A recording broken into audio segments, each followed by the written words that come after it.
এজন্য রমজান দামি মাস, রমজান আলাদা বাপ, রমজান আলাদা, রমজান মুমিনের জন্য আলাদা। আল্লাহ তাআলা নিজ হাতে রমজানকে সাজিয়েছেন।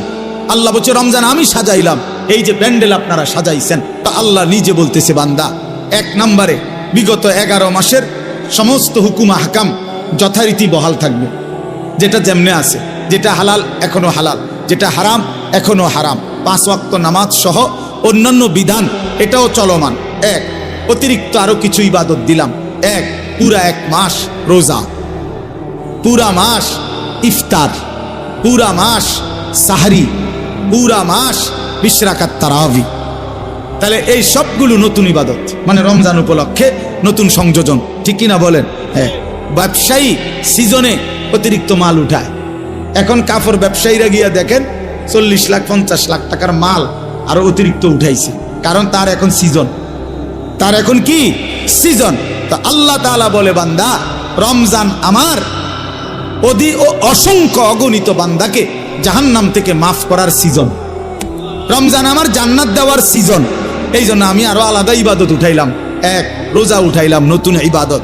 ইফতার এটাও ইবাদত, সাহারি এটাও ইবাদত, 20 রাকাত তারাবি এটাও ইবাদত। রমজানের শেষ দশকে আরো ইবাদত উঠাইলাম, আরো মাল উঠাইলাম আমি। রমজানের শেষ দশক এতেকাফ, আল্লাহর ঘরের বিধান, এতেকাফ করা এটাও ইবাদত। রমজানের শেষ দশকের বেজর রাত্রিতে সবে কদরের তালাশ এটাও ইবাদত। বলেন আলহামদুলিল্লাহ। তাহলে আল্লাহ তাআলা 6টা বড় বড় নতুন ইবাদত দিছেন রমজানে। 1 নাম্বার রোজা, 2 ইফতার, 3 সাহরি, 4 20 রাকাত তারাবি, 5 এতেকাফ, 6 সবে কদর। এবার আল্লাহকে যদি বলেন আল্লাহ ইবাদত আগেরটির লগে আরো নতুন দিছেন বাড়াইয়া, নেকির কি অবস্থা, নেকি দিবেন কেমন? আল্লাহ বলতো সেটাও শোনো, আমি আল্লাহ আমার রাসূলের মাধ্যমে শুনাইছি, একটা নফল ইবাদত ফরজের সমান, একটা ফরজ 70টা ফরজের সমান। হ্যাঁ, এরপরে একজন রোজাদারকে ইফতার করাইবা 3টা পুরস্কার, গুনাহ মাফ, গুনাহ মাফ, জাহান্নাম থেকে মুক্তি, রোজাদারের সমপরিমাণ নেকি। নেকি বাহিরটা কেমনে সাজাইলাম? আল্লাহ বলে বাহিরটা সাজাইলাম হলো এই, জান্নাতের দরজা খুলে দিলাম, জাহান্নামের দরজা বন্ধ করে দিলাম, সব শয়তান এবং দুষ্ট জিন শেকলে বন্দি করে দিলাম, সব দিক বন্ধ কইরা 8 গাঁট বাইন্দা, দুয়ার খোলা শুধু একটা, সব দিক ক্লিয়ার, এদিক কোনো আন্দিয়া বাইরিবার জায়গা নাই, দরজা শুধু এইটা, এইটা দিয়া ঢুকবা, এটা দিয়া বাহির হইবা। আল্লাহ যেন বলছে পুরা মাস আমি আল্লাহ নেকিও বাড়ায় দিলাম, ইবাদতও বাড়ায় দিলাম, জাহান্নামের দরজা বন্ধ করলাম, শয়তানকে বন্দি করলাম, জান্নাতের দরজা খোলা রাখলাম। এবার পুরা রমজান যেখান থেকেই আমার রমজানে রওনা দিবা, আমার বন্দিগি, আমার হুকুম মানবা, গুনাহ ছেড়ে দিবা, আমার ইবাদত করবা, মাস শেষে একটাই দরজা মিলবে, সেটা শুধুই জান্নাত, শুধুই জান্নাত, শুধুই জান্নাত। 30 দিনের মাথায়, 29 দিনের মাথায় সব ইমানদার জান্নাতে ঢুকবে, কারণ দরজা তো খোলাই শুধু জান্নাতে। বুঝেন নাই কথা? তো আল্লাহ তাআলা বলেন বান্দা আমি ফরজ করেছি, এটা আমার ফরজ, রমজান রোজা তোমাদের উপরে ফরজ করা হলো। আল্লাহ বলেন ঘাবড়াইও না বান্দা, পারবা। হঠাৎ করে লাভ দিয়ে উঠতো না যে আমি 8টার থেকে 9টা বাজতেই নাস্তা দেরি হলে আমার মাথা গরম হয়ে যায়, হুজুর আমি পারতাম না। আল্লাহ বলে না, পারবা। তোমাদের পূর্বেও সমস্ত ইমানদার বান্দাকে আমি আল্লাহ এই রোজা ফরজ করেছিলাম, তারা যেহেতু পারছে তুমিও পারবা। এবার আল্লাহকে বললাম আল্লাহ যদি বলেন, আল্লাহ বলতেছেন যদি বলেন আল্লাহ হঠাৎ করে আমার উপোস, এই যে 11 মাস কি সুন্দর খাওয়াইলেন পড়াইলেন, হঠাৎ করে আমার খানা পানি, আমার হালাল স্ত্রীর সাথে আমার সম্পর্ক বন্ধ করে দিলেন কেন একটা লম্বা সময়? আল্লাহ বলেন বান্দা অভাবের কারণে না, আমার ভান্ডারে কমে গেছে এই জন্য না, বরং লাআল্লাকুম তাত্তাকুন, আমি আল্লাহ এই রোজার মাধ্যমে, রমজানের মাধ্যমে 1 মাসেই আমি আল্লাহ ওয়াদা দিচ্ছি তোমাকে মুত্তাকি বানাবো, আর 1 মাসের মুত্তাকি হলেই 1 মাসেই জান্নাতি বানায়। 1 মাসে মুত্তাকি, 1 মাসে জান্নাতি। কোরআন শরীফের একটা আয়াত আছে, আয়াতে আল্লাহ জিজ্ঞেস করছে আমাদেরকে ফাবি আইয়ি হাদিসিম বাদাহু ইউমিনুন, এই প্রশ্নের উত্তর আপনারা দিবেন এখন। আল্লাহ বলছে বান্দা এই যে আমি মনে করো এক একটা কথা 89 বার বললাম, 80 বার, 82 বার আমি আল্লাহ নামাজের কথা বললাম। 23 বছর আমি কোরআন নাজিল করলাম, 30 পারা কোরআন নাজিল করলাম আমি আল্লাহ আমার রসুলের কাছে নাজিল করলাম, শ্রেষ্ঠ ফেরেশতা দিয়ে নাজিল করলাম। আল্লাহ এবার জানতে চাইছে ফাবি আইয়ি হাদিসিম বাদাহু ইউমিনুন, আমার বান্দা বলো না এরপরে আমি আর কোন কিতাব নাজিল করিলে, এর চাইতে দামি আর কি নাজিল করিলে, এর চাইতে দামি আর কোন রাসূলের কাছে পাঠাইলে, এর চাইতে দামি আর কোন ফেরেশতা দিয়া পাঠাইলে। 23 বছর বলার পরে আর কত বছর বললে, 30 পারা কোরআন নাজিল করার পরে আর কত পারা নাজিল করিলে, 89 বার বলার পরে আর কতবার বললে, 82 বার বলার পরে আর কতবার বললে তুমি বান্দা বলো আমার কথা মেনে নিতা? বান্দা বলো না আমি আল্লাহ আর কি বললে, কেমনে বললে, আর কতবার বললে তুমি আমার কথা মেনে নিতা? অতএব বাপ যারা নামাজ পড়েন না, নওজোয়ান ভাই তোমরা যারা নামাজ পড়ো না, দোস্ত ইনসাফের সাথে এই রাত অন্ধকারে একাকী একটা মিনিটের জন্য হলো যদি মায়ের বুকের দুধ পান করে থাকো ভাইয়া, তো একবার হলো যদি মুসলমানের ঘরে জন্ম নিয়ে থাকো বন্ধু, একবার হলো ভাইবো যে তোমার আল্লাহ তোমার কাছে জানতে চাইছে যে বান্দা আমি আর কতবার বললে, আমি আর কত পারা নাজিল করিলে। আমি 23 বছর বলে গেলাম, 23 বছর বলার পরও যেহেতু হয় নাই, তুমি বলে দাও বান্দা আমি আল্লাহ আর কতবার বললে, কত বছর বললে তুমি আমাকে মেনে নিতা, আমার কথাগুলো মেনে নিতা? কি বলবেন? হ্যাঁ কি জবাব দিবেন বলেন? জবাব দেন। বেনামাজি জবাব দেন, সুদখোর জবাব দেন, এই হারামখোর জবাব দেন, বলেন। আর কত বছর বললে, কতবার বললে সুদ ছেড়ে দিতেন, আর কতবার বললে মিথ্যা ছেড়ে দিতেন? যেই বোনেরা বেপর্দা, ওই বেহায়া বেপর্দা নারীকে জিজ্ঞাসা করেন, এই অসভ্য বেহায়া নারী আর কতবার বললে তুই পর্দা করতি বোন, বল বলে।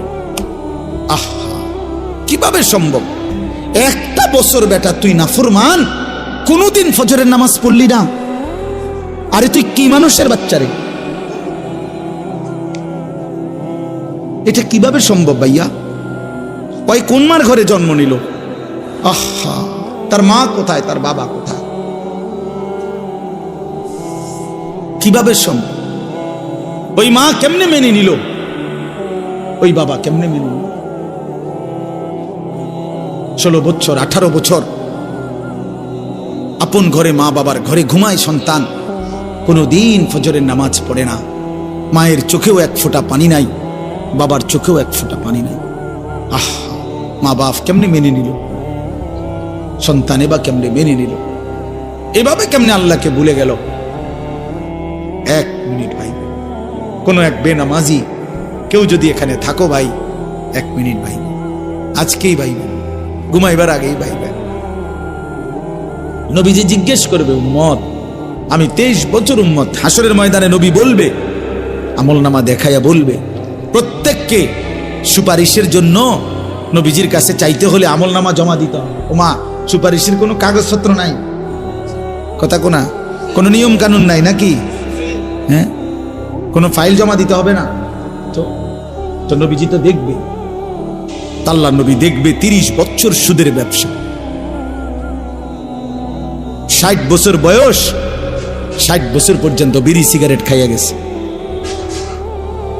30 বছর 60 বছর বয়স, কোনদিন গালি ছাড়া কথা বলে নাই। ছেলেটা বেনামাজি, মেয়েটা বেপর্দা, স্ত্রী বেপর্দা। মৃত্যু পর্যন্ত আমার উম্মতের ঘরে প্রতিদিন রঙিন টেলিভিশনে নাচ গান নর্তকীর ছবি চলছে, তার ছেলে মেয়ে নাতি নাতনি বসে নাচ গান নাটক সিনেমা দেখে গেছে, কোনদিন গালি ছাড়া কথা বলে না, হালাল রোজগার বলতে কিছু নাই। ফজরের নামাজ 1000 পৃষ্ঠা উল্টাইও, ফজরের নামাজ বলতে কিছু নাই। আল্লাহর কসম আমরা উর্দু কিতাবে পড়ছি, নবীজি চোখের পানি ফেলে দিবে, নবী কাঁদবে, আল্লাহর নবী কাঁদবে, বলবে উম্মত আমি সেই নবী যে 23 বছর তোদের জন্য কেঁদেছিলাম, আমি সেই নবী যে পেটে ক্ষুধার কষ্টে 2টা পাথর বাঁধছিলাম, আমি সেই নবী তায়েফের রক্তে যে সমস্ত শরীর রক্তাক্ত করেছিলাম, উহুদের দান দান শহীদ করা রক্ত নিয়ে ময়দানে পড়েছিলাম বেহুশ হয়ে, আমার এত রক্ত, আমার এত চোখের পানি, আমার এত ক্ষুধার কষ্টের বিনিময়ে উম্মত এই আমল নামা, তুমি আমার এত বড় বেইজ্জতি কেমনে করলে? আমি কেমনে আমার আল্লাহর সামনে এটা দেখাবো যে আয় মাওলা এটা শ্রেষ্ঠ নবীর শ্রেষ্ঠ উম্মতের আমল নামা, যে উম্মত তুমি আমার এত বড় বেইজ্জতি কেমনে করলা? আমার এতগুলো চোখের পানির এভাবে কেমনে ফিরায় দেব? এই জন্য একজনই, আমি আবারও বলছি, আমি সংখ্যায় বিশ্বাসী না। কয়জন শুনছে খোদার কসম, আমার এটা কোনো ফিকির না, আমি এক ফিকিরের বিশ্বাসী, যে একজনই বুঝেন, একজন প্রিয় নবী সাল্লাল্লাহু আলাইহি সাল্লাম এবং সাহাবায়ে কেরামের কলিজার মধ্যে এই ফিকির ছিল মৃত্যু পর্যন্ত, যে আল্লাহ পাকের এক এক বান্দা কিভাবে জাহান্নাম থেকে বাঁচে। এটাই আমাদের জিন্দেগি। নবী সাল্লাল্লাহু আলাইহি ওয়াসাল্লাম বলছেন, ওয়া আনা আখিযুন বিহুজাজিকুম, আল্লাহর নবী বলেন, উম্মত আমি তোমাদেরকে জাহান্নাম থেকে বাঁচাইতে চাই কিভাবে। এটার উদাহরণ দিতে গিয়ে নবীজি এই কথাটা বলছেন। আমি এক মিনিট সামনে একটা জিনিস দেখাবো শুধু, মানে আমি ওনারে মহব্বত করি, তা আমি ওনার হাত ধরে বললাম, ভাই আপনার, আমি হাতে ধরে বললাম আপনি যায়েন না, ওইটা আগুন, আপনি ধ্বংস হয়ে যাবেন। উনি ঝটকা দিয়ে আমার হাত ছাড়াই নিল, এটা সম্ভব? আমি ওনার ঘাড়ে হাত দিলাম, কাঁধে হাত দিলাম, ভাই আল্লাহর দোহাই আপনি যাইয়েন না, ধ্বংস হয়ে যাবেন, ওইটা আগুন। উনি আমার কাঁধের থেকে হাত সরাইয়া ফেলে দিল, এটাও সম্ভব। কিন্তু আমি যখন ভালোবাসার কারণে আমার সিদ্ধান্ত, আমি তাকে বাঁচাবই, আমার ভাইকে, তখন আমি তার কোমরে জড়াইয়া ধরলাম, জড়াইয়া কোমরে ধইরা বললাম, না ভাই আমি তোমাকে ওই আগুনে পড়তে দিব না, আমি যাইতে দেব না তোমারে। আল্লাহর কসম নবীজি বলছে, উম্মত আমি আমার এক এক উম্মতকে কোমরে জড়াইয়া ধইরা জাহান্নামের আগুন থেকে বাঁচাইতে চাই। আমি তোমাদেরকে কোমরে জড়াইয়া ধরে চাই, তবু আমার উম্মত বেঁচে যাক, আমার এক এক উম্মত বেঁচে যাক, জাহান্নাম থেকে বাঁচো। আমার দোস্ত, আমার বাপ, আমার ভাই ফিরতেই হবে, জাহান্নাম থেকে বাঁচতেই হবে। দোস্ত বিষয়টা মামুলি মনে করেন, এটা একটা ওয়াজ করছি এই জন্য, আর 10 জন বক্তা ওয়াজ করছেন, আমিও করছি, না রে ভাইয়া এই জন্য না। সারাটা দিন রাত এই দৌড়ের উপরে থাকি, দৌড়ের উপরে থাকি। এই জন্য বললাম আমরা এক ফিকির, আমাদের আপনাকে এটা ভাবতে হবে, জাহান্নাম থেকে বাঁচতেই হবে বন্ধু।